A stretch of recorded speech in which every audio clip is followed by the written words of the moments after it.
औज़ुबिल्लाहिमिनश्शैतानिर्रजीम बिस्मिल्लाहिर्रहमानिर्रहीम। अज़ीज़ तलबा, आज से आपकी ऑनलाइन क्लासेस का आगाज़ किया जा रहा है। मैं हूँ तारिक अली शहज़ाद। मैं आपको स्कूल में भी मैथ पढ़ाता था और ऑनलाइन लेक्चर भी मैं ही दूंगा आपको। बच्चों, हमें जो सिलेबस दिया गया था, हमने आपको सिलेबस दिया था, हम वही सिलेबस रिवाइज़ करेंगे। और अगर आप साथ के साथ अपना जो काम मैं दूंगा वो साथ के साथ अगर आप करेंगे तो आप देखेंगे कि आपको ज़रा भी कमी महसूस नहीं होगी कि आप घर पर बैठे हैं या आप क्लास में बैठे हैं।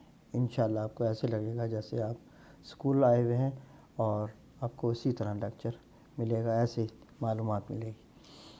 तो हम अपने काम का आगाज़ करते हैं। और अच्छा, ये काम जो आज मैं पढ़ाने लगा हूँ आपको, एक्सरसाइज नंबर 1.1 पहले यूनिट से, तो इसमें आपने ये करना है। मैं आपको होमवर्क इसका मैं बता दूं, फिर हो सकता है कि मैं भूल जाऊं।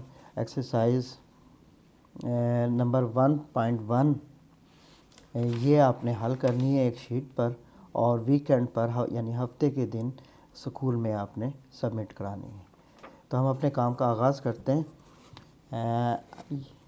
ये है चूँकि सेट के बारे में, सेट क्या है। सेट की डेफिनेशन मैं आपको बता दूं। A collection of distinct and well defined object is called set. अजीज़ तलबा, ये आपको जब पहले इस क्लास में पढ़ाया था, इसकी तफसील आपको बताई गई थी कि इसमें दो लफ्ज़ आए हैं, एक है डिस्टिंक्ट वेल डिफाइंड और दूसरा है डिस्टिंक्ट।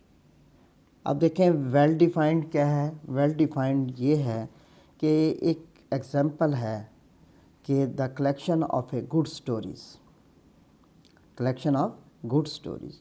अब एक स्टोरी आपको तो गुड लगती है, अच्छी लगती है, लेकिन आपके दोस्त को अच्छी नहीं लगती, आपके भाई को अच्छी नहीं लगती, तो हम उसे फिर वेल डिफाइंड नहीं कहेंगे। सिमिलरली डिस्टिंक्ट, डिस्टिंक्ट क्या है। डिस्टिंक्ट ये है कि कोई अदद सेट में रिपीट ना हो। जैसे ये देखें कि ये एक सेट है 1 3 1 2 3 3 4 5।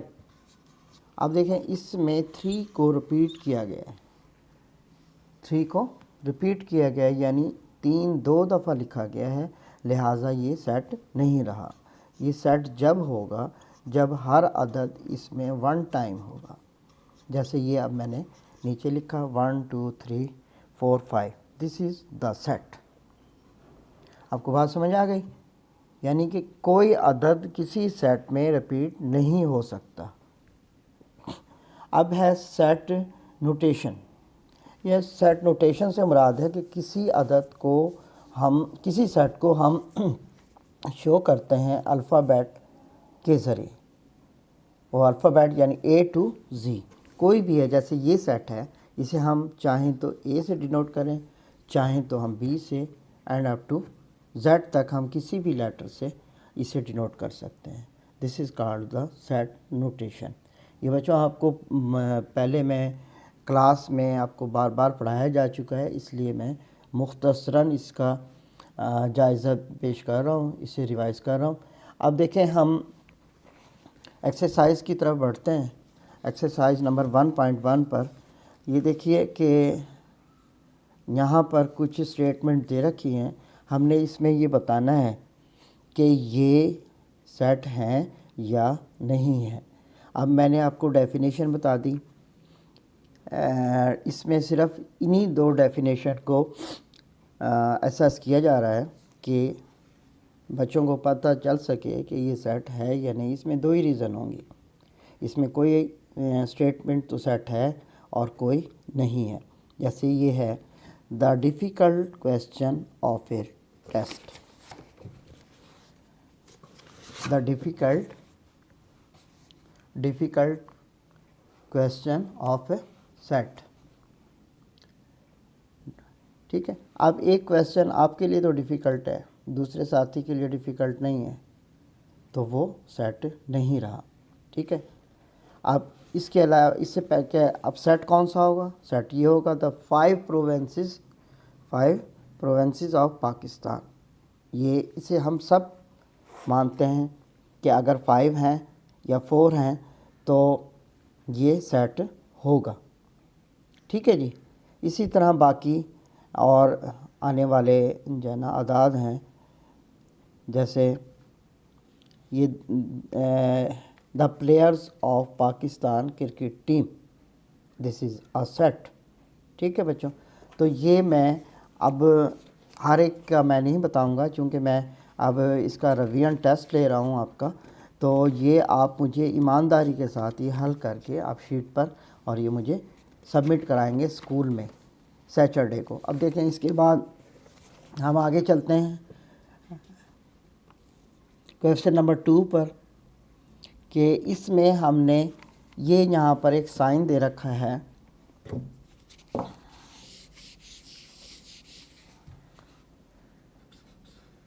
ये इसे हम कैसे पढ़ते हैं? इसे हम पढ़ते हैं belong to,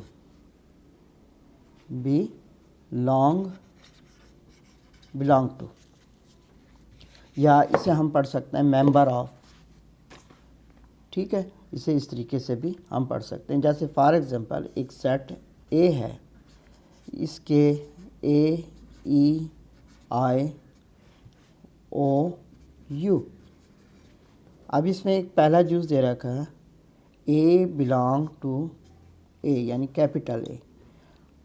if it is, अगर ये ए सेट ए में मौजूद है तो हम इसे लिख देंगे ट्रू, और अगर ये इसमें नहीं है तो हम इसके सामने लिख देंगे फॉल्स। जैसे यहाँ पर ये ए सेट ए में मौजूद है तो इसके सामने हम लिख देंगे ट्रू। ठीक है बच्चों, और अगर ये ना होता तो हम इसके सामने लिख देते फॉल्स। इसी तरह अब आगे चलें तो क्वेश्चन नंबर 3 है, वो फिल इन द ब्लैंक है।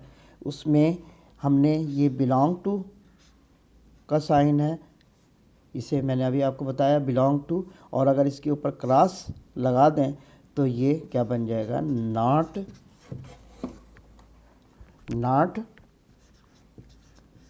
Belong to.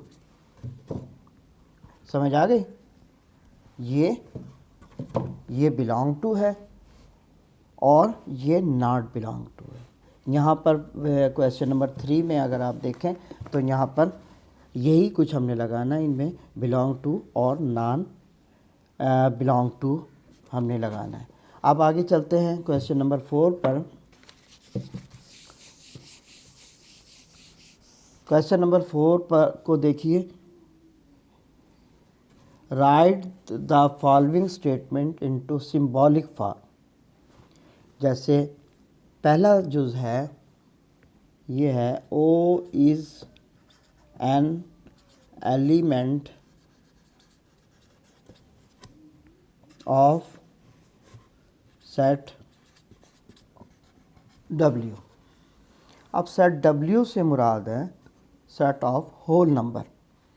अब अगर हम देखें होल नंबर का हम सेट लिखते हैं, W is equal to 0 1 2 3 and up to so on. यानी नेचुरल नंबर के सेट में अगर 0 को 1 से पहले शामिल कर लिया जाए तो वो सेट ऑफ होल नंबर बन जाता है। अब यहाँ पर क्या दे रखा है, इसे हमने सिंबॉलिक फॉर्म में लिखना है। O is an element of set W। इसे हम कैसे लिखेंगे? O इज़ एन एलिमेंट, ये लेंगे। इसे हम एन एलिमेंट भी पढ़ते हैं, मैंने अभी पहले सवाल में बताया, बिलोंग टू भी पढ़ते हैं, मेंबर ऑफ भी पढ़ते हैं। O is an element of W, इस तरीके से। और अगर ये ना होता तो हम इसके ऊपर ऐसे क्रॉस डाल देते। समझ आ गई बच्चों? अच्छा जी, इसके बाद हम आगे चलें क्वेश्चन नंबर 5 की तरफ। क्वेश्चन नंबर 5 में ये है कि विच ऑफ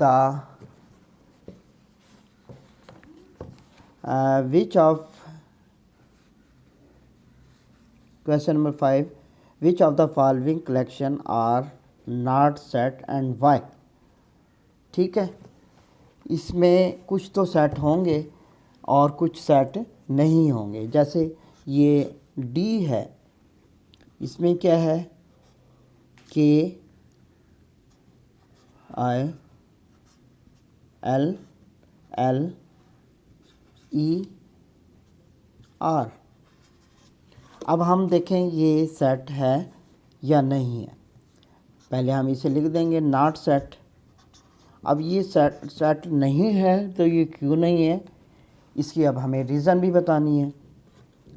हर दावे की एक दलील होती है। इसी तरह हम जब हमने इसे कहा है कि नॉट सेट, अब ये सेट नहीं है तो क्यों नहीं है, उसकी हम रीज़न बता देंगे।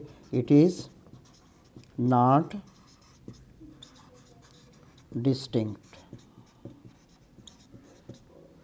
आगे बात समझ बच्चों कि ये डिस्टिंक्ट नहीं है। इसी तरह आगे देखें, एक और है H, the set of beautiful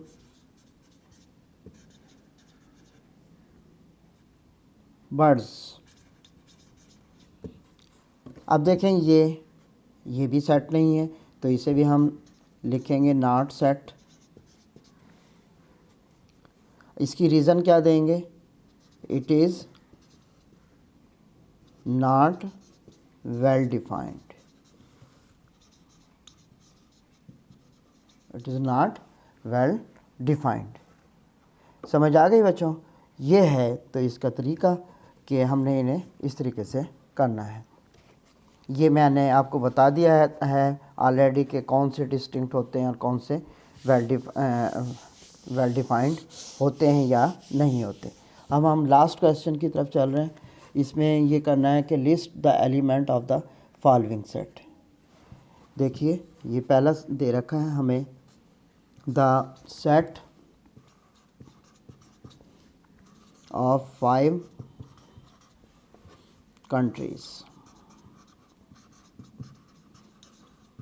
the set of 5 countries। जब हम इसे एज ए सेट लिखेंगे तो हम इसे इस तरह लिखेंगे। देखिए सबसे पहले हम अपने कंट्री का नाम लिखते हैं, पाकिस्तान। पाकिस्तान के बाद हम लिखेंगे ईरान। ईरान के बाद टर्की। और अगला कंट्री हम लिख रहे हैं 5 हैं, चूँकि पाकिस्तान आ गया, ईरान आ गया, टर्की आ गया और ये चाइना।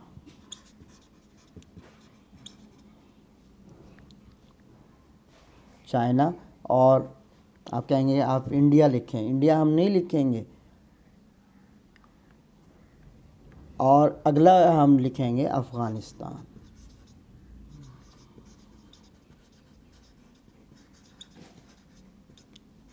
ये जी हमने 5 कंट्रीज़ का नाम हमने लिख दिया तो ये सेट बन गया। तो अज़ीज़ तलबा ये आपको समझ आ गया होगा। अगर कोई बात आपको इस मेरे लेसन में समझ नहीं आई तो वो मालूम करने के लिए मैं आपको अपना व्हाट्सएप नंबर दे रहा हूँ, 7252 508। आप इस पर व्हाट्सएप के ज़रिए आप मुझसे, वैसे कॉल नहीं करेंगे, व्हाट्सएप के थ्रू ये आप मुझसे रब्ता कर सकते हैं, मुझे फ़ीडबैक दे सकते हैं और मुझे बताइएगा कि आज का लेसन आपके लिए कितना मौसर रहा। अगर बच्चों रोज़ का काम आप रोज़ाना करेंगे तो आपको ऐसे ही लगेगा कि जैसे आप स्कूल जब जा रहे होते थे और काम करते थे। आपको बिल्कुल घर पर इसी तरह हम पढ़ाते रहेंगे। मुझे उम्मीद है कि आप रोज़ का काम रोज़ाना करेंगे और हर हफ्ते के एंड पर यानी सैटरडे को आप 11 से 1 बजे तक ये लाजमी अपना होमवर्क चेक कराएंगे ताकि हमें पता चले कि आप लोग काम कर रहे हैं या नहीं कर रहे हैं। यकीनन आपको ये काम करना चाहिए और आपके जो क्लास फेलोज़ हैं आप उन्हें भी बताएं कि हमारी ऑनलाइन क्लासेस शुरू हो गई हैं और इसमें आप हमारे इस चैनल को सब्सक्राइब करेंगे तो हमें पता चलेगा कि इतने लोग हमारे लेक्चर को अटेंड कर रहे हैं। Thank you. अल्लाह हाफ़िज़।